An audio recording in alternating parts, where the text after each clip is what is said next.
कहानी एक छोटे से गांव चंद्रपुर की है, जहां हर गली में मिट्टी की खुशबू और हर चेहरे पर मासूमियत बसी हुई थी। इसी गांव में रहती थी एक लड़की, गुड़िया। गुड़िया नाम से जितनी भोली, दिल से उतनी ही साफ। वो गांव के स्कूल में पढ़ती थी, लेकिन उसका असली प्यार था प्रकृति, जानवर और कहानियां। उसे हर सुबह खेतों में जाना, पेड़ों से बातें करना और पक्षियों की चहचहाहट सुनना बहुत पसंद। एक अनोखी मुलाकात। गुड़िया की उम्र कोई 14-15 साल रही होगी जब उसकी जिंदगी एक अलग मोड़ पर आ गई। एक दिन स्कूल से लौटते समय उसे रास्ते में एक गधा दिखा, सिर झुकाए, बेजान सा, जैसे जिंदगी से हार चुका हो। गांव के बच्चे उसे पत्थर मारते, लोग उसे बेकार कहते, लेकिन गुड़िया की नजरों में वो कुछ अलग था।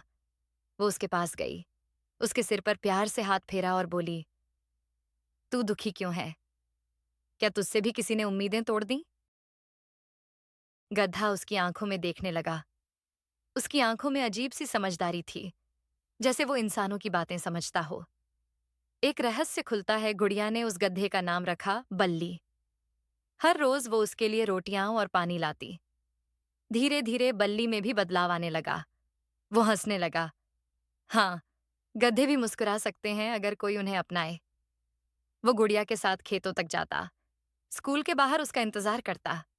फिर एक दिन, जब चांदनी रात थी और हवा में अजीब सी जादुई मिठास थी, गुड़िया ने बल्ली को गुनगुनाते सुना। क्या? गधा गुनगुना रहा है? गुड़िया हैरान थी।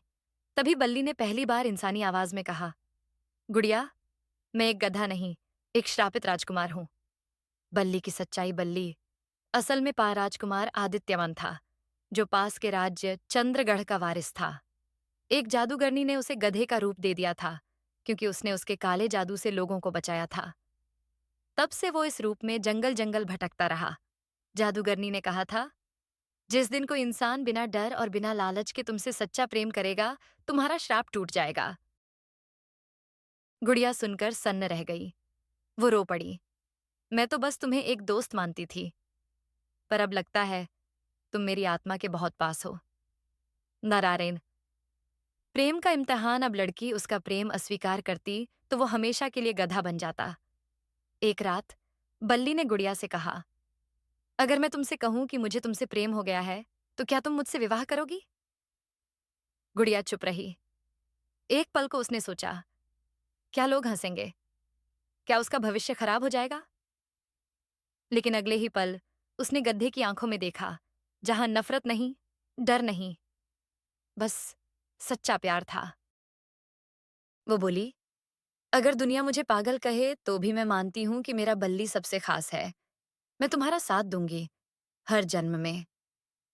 गुड़िया के ये शब्द जैसे किसी मंत्र की तरह हवा में घुल गए। एक तेज प्रकाश हुआ और देखते ही देखते बल्ली की काया बदलने लगी। बाल उड़ने लगे, शरीर सीधा हो गया और कुछ ही पलों में एक सुंदर राजकुमार सामने खड़ा था। गुड़िया हक्की बक्की रह गई। बल्ली, ये क्या? मैं वही हूं, बस अब अपने असली रूप में। राजकुमार ने गुड़िया से कहा, तुमने मुझे मेरा जीवन लौटाया है। अब मैं चाहता हूं कि तुम मेरी रानी बनो। गुड़िया ने हंसते हुए कहा, रानी बनने के लिए मुझे कोई महल नहीं चाहिए। मैं तुम्हारे साथ खेतों में भी खुश रह सकती हूँ। लेकिन गांव वाले इस चमत्कार को देख दंग रह गए। आदित्य ने अपने राज्य में जाकर सबको सच बताया और गुड़िया को विधिवत अपनी रानी बना लिया। दोनों की शादी पूरे राज्य में उत्सव बन गई। कई साल बाद जब उनके बच्चे बड़े हो गए, तो एक दिन गुड़िया ने पूछा, अगर मैं उस दिन ना कहती तो क्या होता? राजकुमार मुस्कुराया, तो मैं हमेशा के लिए बल्ली रह जाता, लेकिन शायद फिर भी तुम्हारे साथ खेतों में रोटियां खा रहा होता।